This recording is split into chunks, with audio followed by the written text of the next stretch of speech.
different roles that you have, right? So as I mentioned, in order to apply to be a volunteer, you were an applicant, but now in order to review applications, you are going to select the role of reviewer to be able to view the applications and score them. So click on reviewer, it's going to switch your role, and then immediately it's going to take you to your review dashboard, right?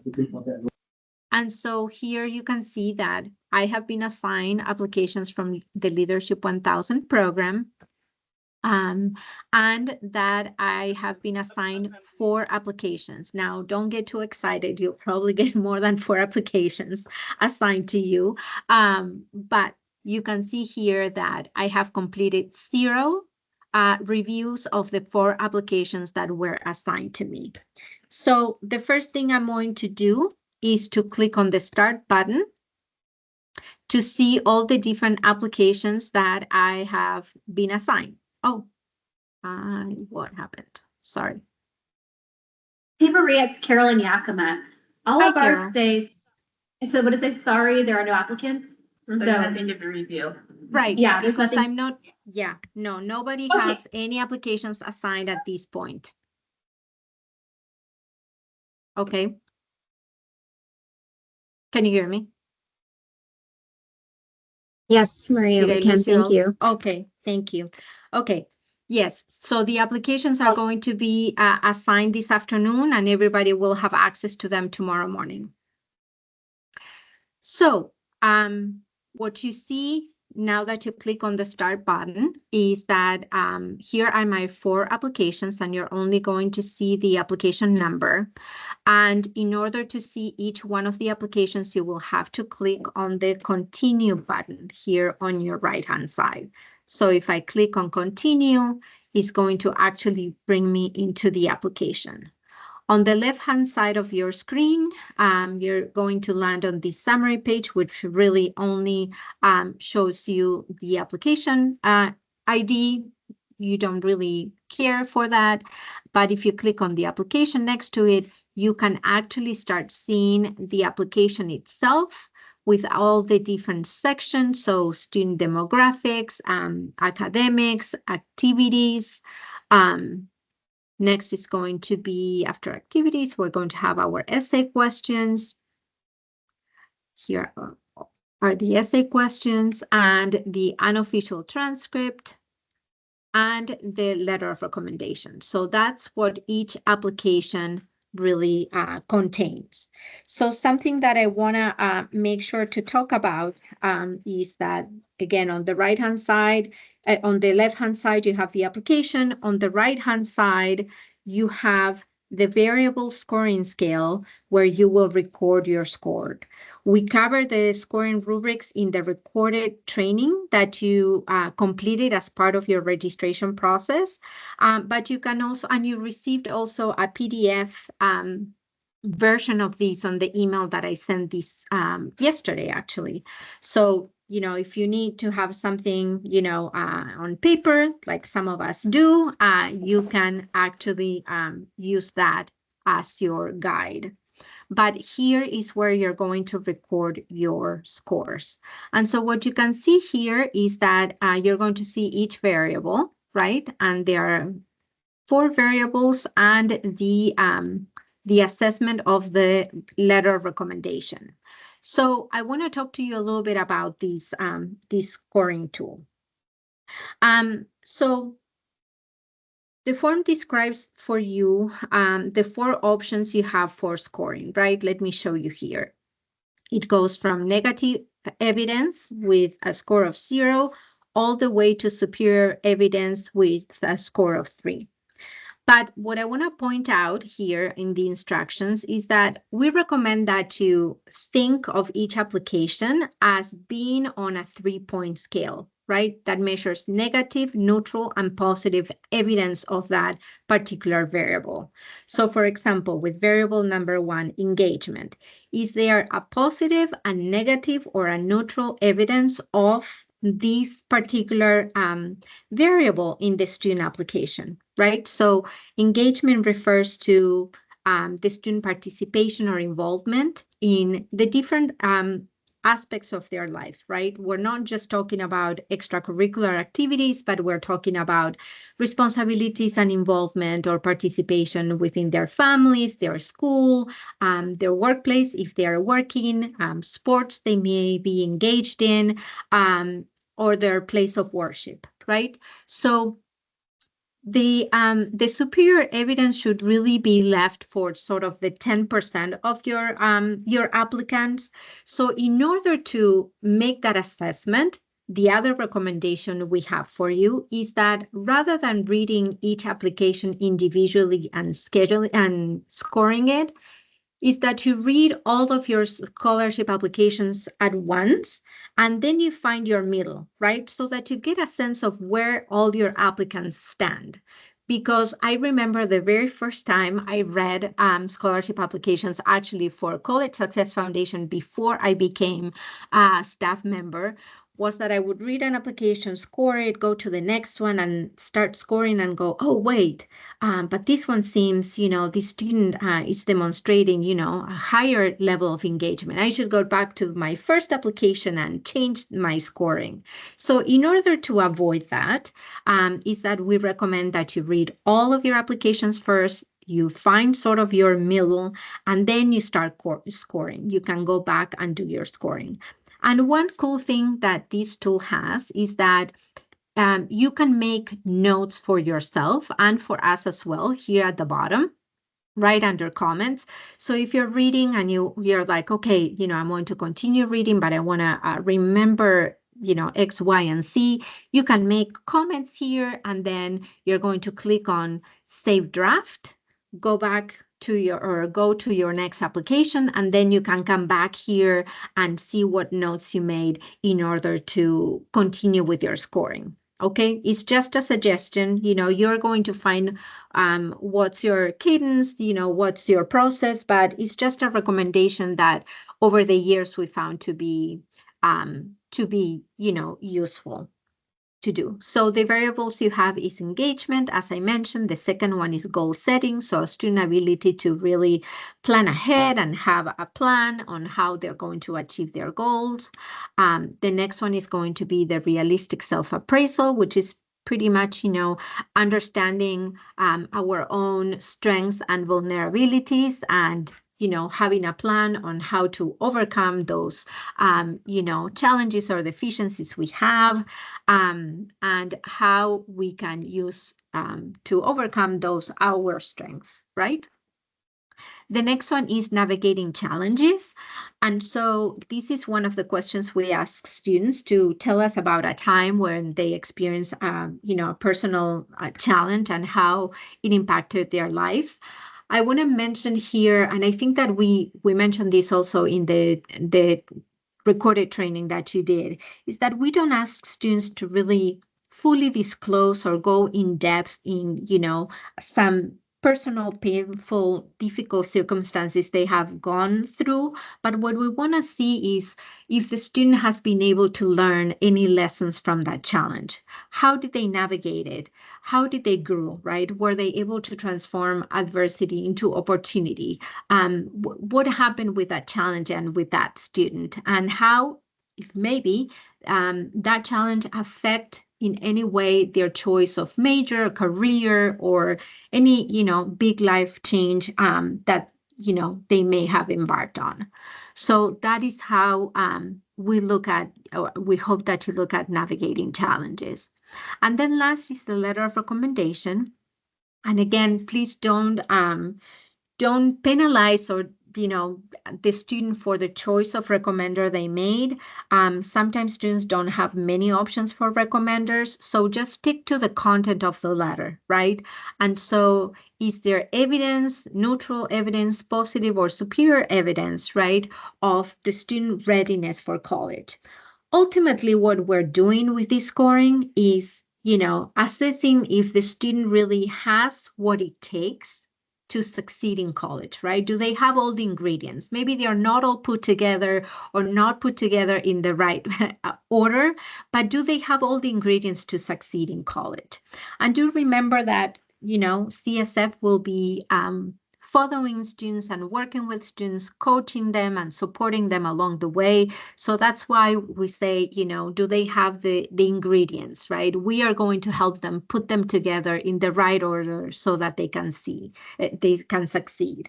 But you know, through the application, and again, as I mentioned, the application has an academic section where you can see where they graduated from in terms of high school, where they're attending, what their major is, right? And the major here is something to keep in mind as you're reviewing their essays, right? Sorry. Well, there are essays too, but I meant to say their academic transcripts, because we want to see that there is a little bit of a connection between the choice of major and the classes they have taken or they are taking, and how they are doing in those core classes, right? So for public health, for nursing, you know, we want to see, you know, some strong performance in science and math classes, right? This is going to be crucial to their success in this kind of major. So we want to see a little bit of a connection between the major and the performance on their classes. So something to keep in mind. In the activities, as we mentioned, we ask students to tell us about their extracurricular activities or responsibilities, volunteer activities, but we also ask them for to tell us about any job they may have held or that they're holding, and tell us a little bit more about the job. You know, what are they doing? You know, many times students are engaged either in volunteer or paid activities that relate to their choice of major, and that is a very strong evidence that the student is really doing, you know, a very good job at connecting their ultimate goal with the steps they need to take to succeed. So in terms of goal setting, for example, that would be a very strong point, right? We also ask them to tell us about any honors or awards they have received. That's also very important for us to assess what they've done, what they have succeeded or been recognized for. And of course, the essays are going to give you, you know, it's going to have a lot of the meat of what we're asking you to assess the student on. So we ask students to write short answer questions. Really, it's not, we don't call them essays because they're 300 words. As you can see, this particular student has written a lot more than 300 words, and that's great, you know, as long as the content is there, right? So, and we want to make sure that students are answering the prompts. So after the essays, as I mentioned before or showed you, is the academic. I mentioned before, we have the academic transcript, and I know it looks very small on the screen. So I want to point out that you can do a couple things. You can either use the plus minus sign to enlarge. That still is kind of small for me. So you can click on the view full screen and then use, you know, enlarge the document, and you can navigate it like any other PDF document. But I will tell you that sometimes when you click on view full screen, you're going to get a blank document. It's not often, but sometimes it happens. So what you can do instead is to download the document, open it, and you're going to have, you know, a full-scale document, much easier to read and navigate. Now, if you download any documents, student documents, we ask you please to delete them from your computer once you are done reviewing. Okay, let me go back to the application. And if we keep scrolling down, you can see the letter of recommendation again. You can do view full screen to read the application that the recommender has provided for the student. So, a couple more things. If you start reviewing an application and you realize, oh my gosh, I am the coach of this student, or I wrote a letter of recommendation for this student, or I am, you know, I was their teacher, that can present itself as a conflict of interest of you also, you know, providing a recommendation or being the coach of the student and also evaluating the application. So in those cases, we're going to ask you to click on these icon, this flag, which is, the conflict of interest flag. And there is a box here to provide a reason for your conflict of interest. So just write it down and click OK. You will not continue scoring the application, and we in Scholarship Services are going to get an email automatically so that we can reassign this application to somebody else that may not have that conflict of interest. So that is another tool to show you. And the last thing I wanted to point out in the application on the right side as you're scoring the application is two items that you can select, right? So if you're reading an application and you're really impressed by the students, writing skills or writing abilities, or if you see that the student has had a personal adversity that they have overcome in ways that they have explained that have really, impressed you, please check either box or both boxes, because this is a good way, an easy way for us to identify students to whom we may be able to reach out for special occasions, right? So many times CSF gets contacted by news media or grantors, right, who may want to highlight different students that work with CSF and that CSF supports. And so by having these boxes checked, it's easy for us to go and say, okay, this student demonstrated, personal adversity or having excellent writing skills. We may be able to engage them from projects that required some writing. So it's really sort of a flag for us to very easily identify among, the thousands of students that we support, that these may be some students that we want to reach out to for any one of these projects.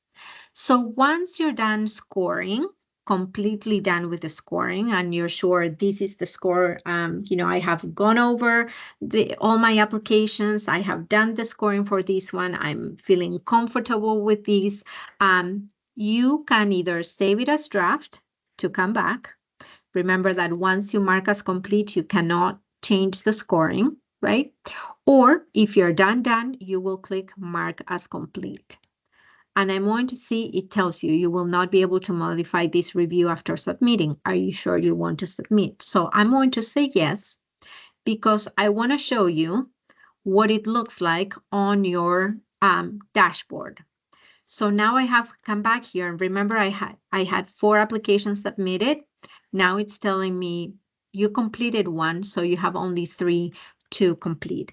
This is something that can be a little bit confusing at times for readers, because they're like, I know I had 9 applications and now it's showing 0. Well, that means that you have completed all 9 applications. So that's a pretty good sign. Now, if I were to start an application, let me show you what happens if I start with 1 and I select maybe 1 here and then I say save. Let's see what, yeah, I know it once more. Let's see what it looks like on the dashboard. It's still looking like 3 because I haven't submitted the 3rd one. So I'm going to stop talking at you right now and see if there are any questions or if there's anything anything you want to ask about the scoring process before I tell you how to ask for help when you're doing the review.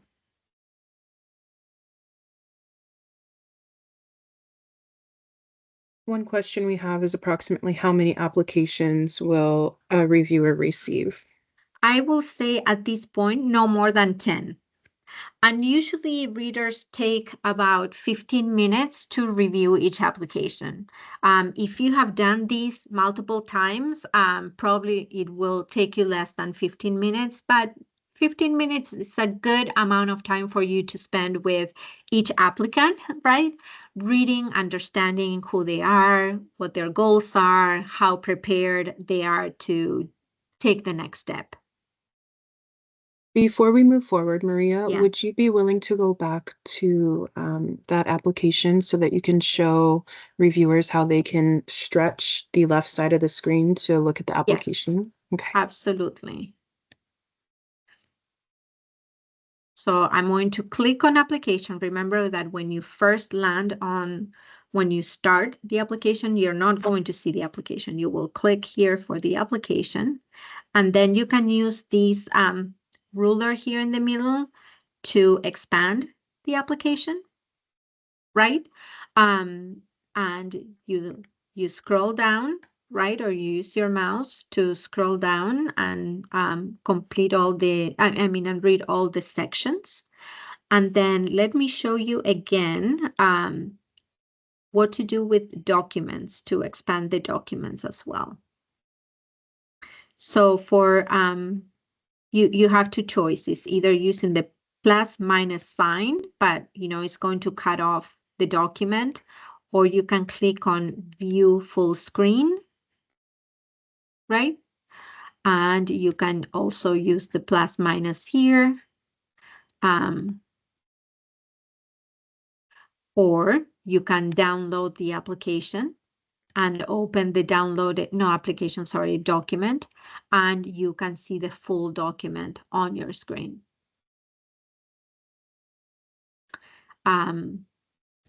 The same thing, let me close this. You can do the same thing with the letter of recommendation, do view full screen and read it, or you can click on download and open the downloaded document. And most documents are in PDF format, but some of them may come, as you can see on this one, on in a Word, as a Word document.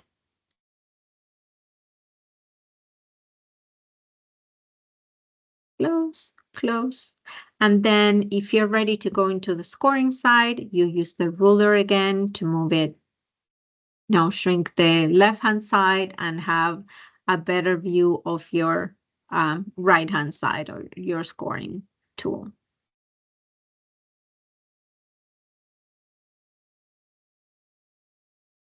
How's everybody doing?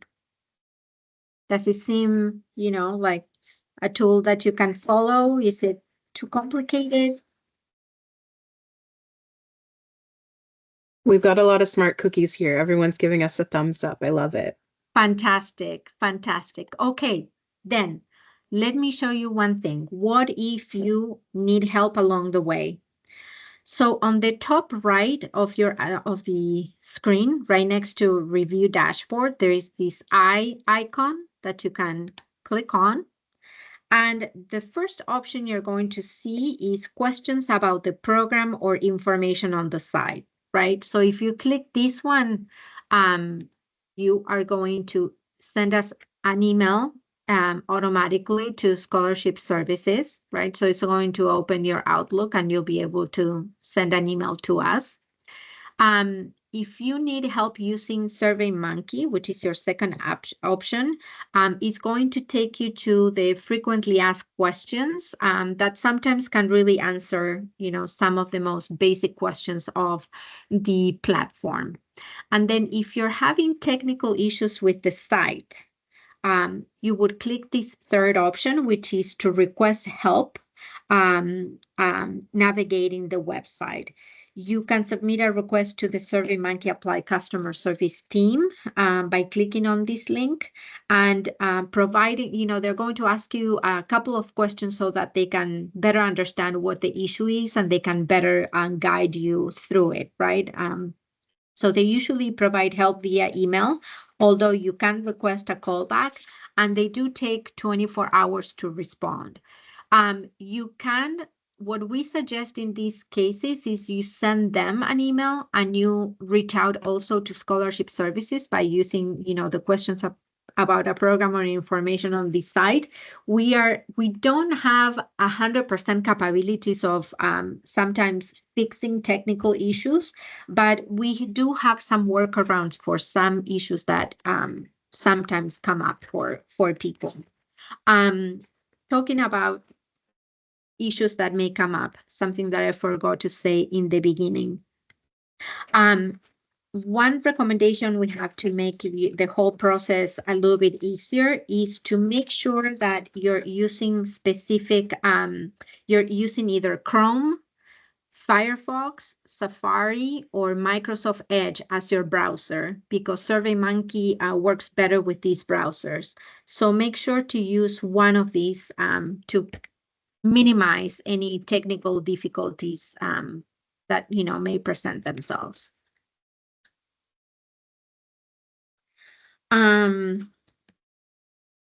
What else? What else? Wendy has a question. Yes, tell me. Hey, Maria. Hi. Are these applications all high school seniors that have applied, or is it a mix of seniors and college students? Excellent question, Wendy, and I forgot to mention that. You're going to probably get a mix. So we have either high school seniors or students in college as freshmen, sophomore, or juniors. So there's going to be a little bit of a mix. It is possible that you only get one or the other, but in general, I think you're going to get a mix of the two. Okay, so with that, what is Yes. your recommendation? Because there's going to be a big difference between the application probably of a high school senior and their, just self-knowledge and all of that compared to somebody that's in college already for a few years. Yes. And in reading this, full scale and then kind of seeing where students fall, are we then comparing high school seniors to college students, and how do you recommend about that?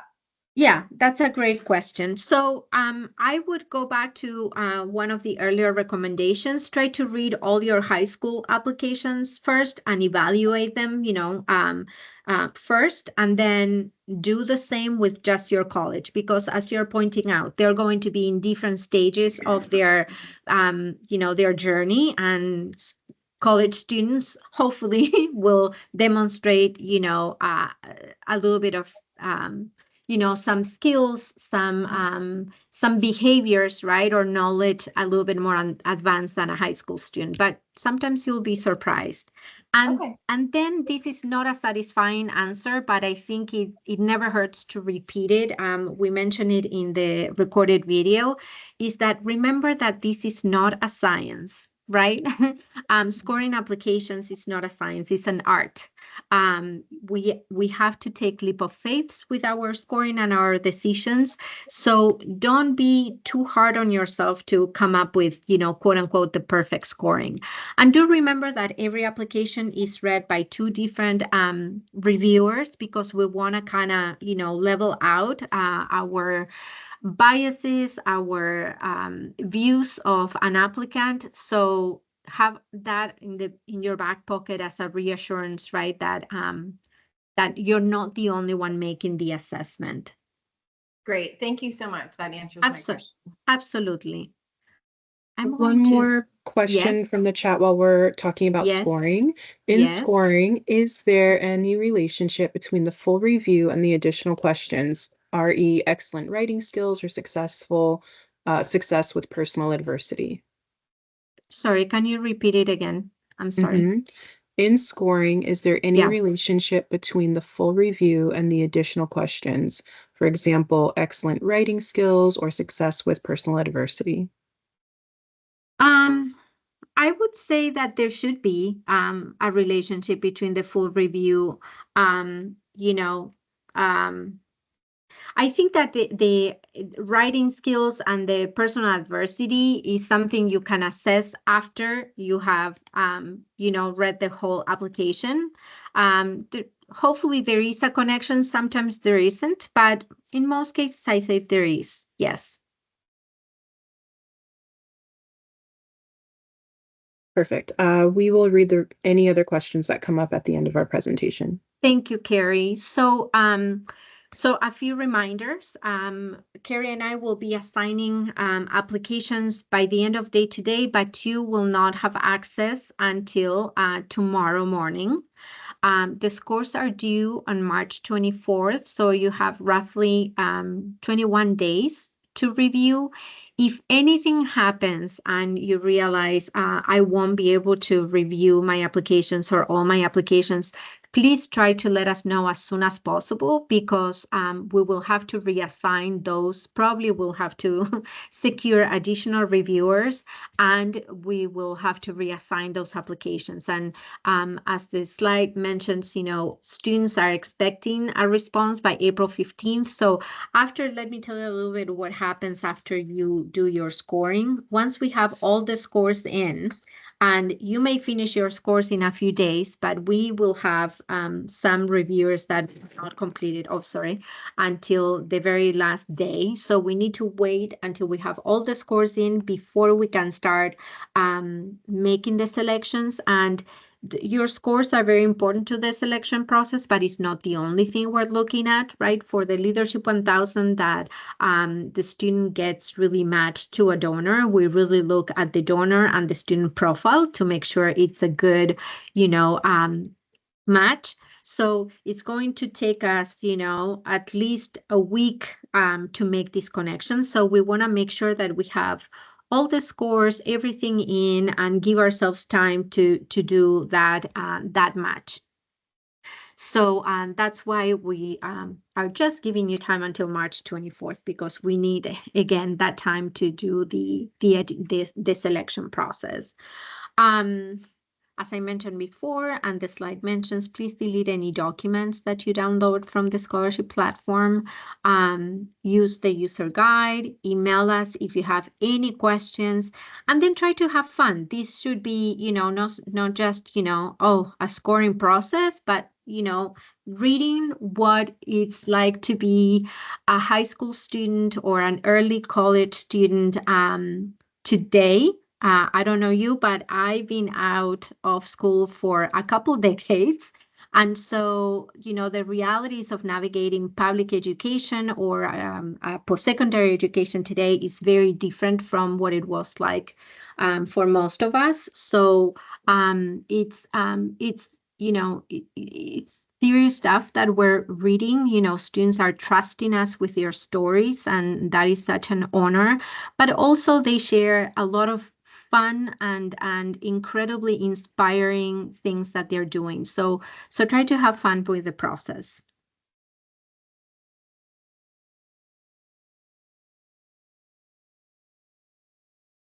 Oh, I can come back on camera for you. Any other questions, Carrie?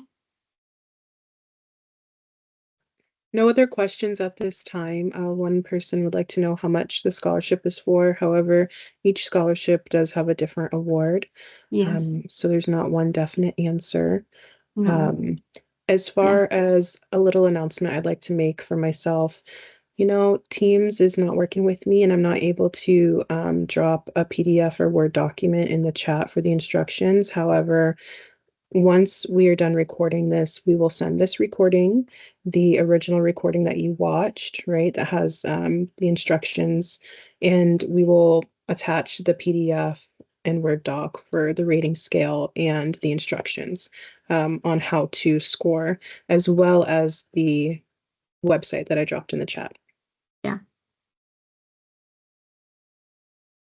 Good call, good call. We'll do that. So tomorrow morning, you're going to have your applications, the recording, and the PDFs that Carrie mentioned. One question that we have is, how many applicants do we have and how many scholarships? We have hundreds of applicants.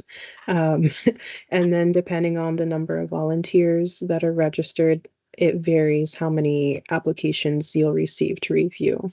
Yeah. The hope is that we're not going to assign you more than 10 applications. Some of you actually every year complete your assignments and go, tell us, hey, I can complete a couple more, so we can always assign you more. So if that's the case, please let us know, because there's always more applications to review. But yes, as Carrie mentioned, we also manage the Costco scholarship, and we have over 1,000 selections to make. With the Leadership 1000, we had around 450 applications. So And, the BCU, we had also a couple hundred applications for 70 slots. It's a 2-year application versus all the others that are 4. So it's a little bit all over the place. I'm going to read a question from the chat. Yes. Have you covered the use of AI in this? Naturally, I'd assume that reviewers, sorry, that just moved on me. I'd assume that reviewers are expected to read thoroughly and make conclusions on their own without AI summaries or entering any data into AI, correct? However, 100%. the use of AI is so popular nowadays that it is important to ask whether or not any materials can be summarized for the group using AI tools. No, you do not. You are not allowed to use AI tools for this process. Please do not do that. There is a lot of confidential information in these applications, and we need your human mind and heart to make this scoring process. So yes, no, AI tools are not allowed in this process. Excellent question. I'm going to remember to put that disclaimer in the reminders next year.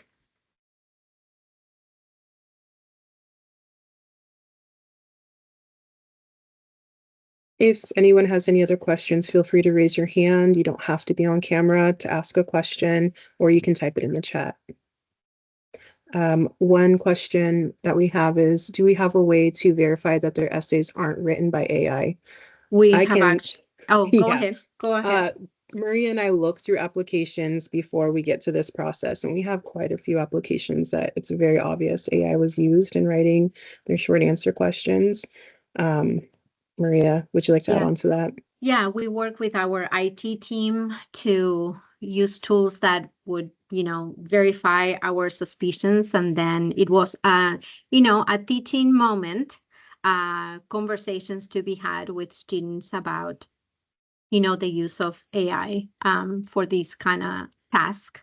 So yeah, we had a handful. There weren't that many, but yes, we had a few. And yeah, again, AI is not allowed. Yes, safeguarding information is extremely important.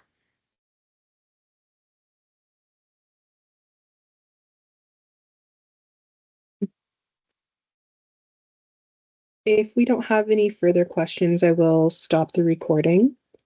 And then we can leave time for those who may want to ask additional questions. Yeah, and just in case, I know that all of you have received communications from me, but just in case, I'm going to drop in the chat the General Scholarship Services email address in case you want to reach either one of us. Scholarship Service.